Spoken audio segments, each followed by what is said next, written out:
Ongori baja kuchipatara inda. Taurisa. Makabichi. Mapiritsi. Anonzi yawa ino. Ma blues. Saka waenwire ya.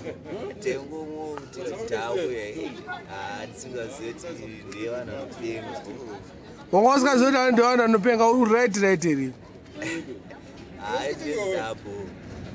Saka ayo ndakunyatso kubvunza. Pawainwa mapiritsi. Wangosika zoti ndio anopenga. But waenwire.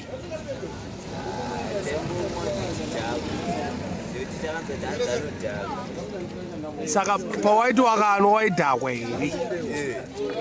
Wainzwa sei?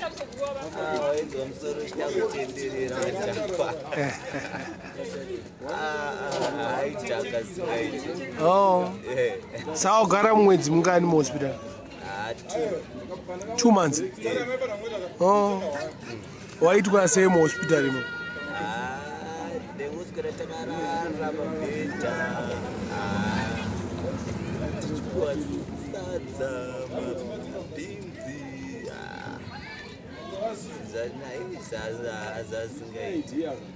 Hamuna musungirirwa? Hauna kusungirirwa Smiko? Saka wakaenda sei kuhospital kwacho?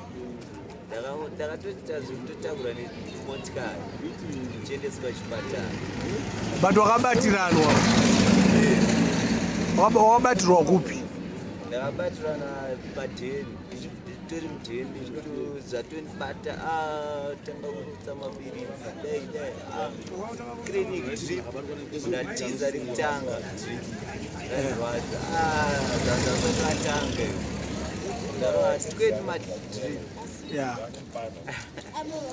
saka mabulango bo aiyo ndauziva kuti iyo mapiritsi uri kutaura avati anonzi chi?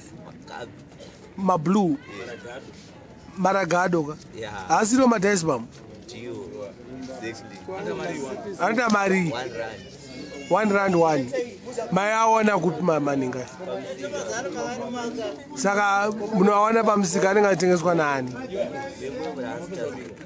Anenge abiwa?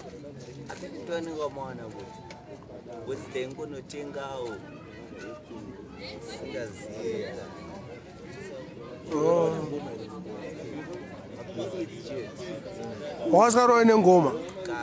Saka mai manje waright manje? Waright here manje? Wakabuda rini?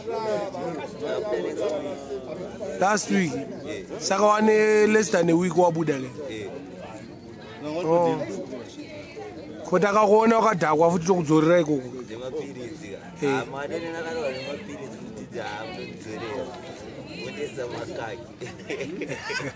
Waseka. Aibu.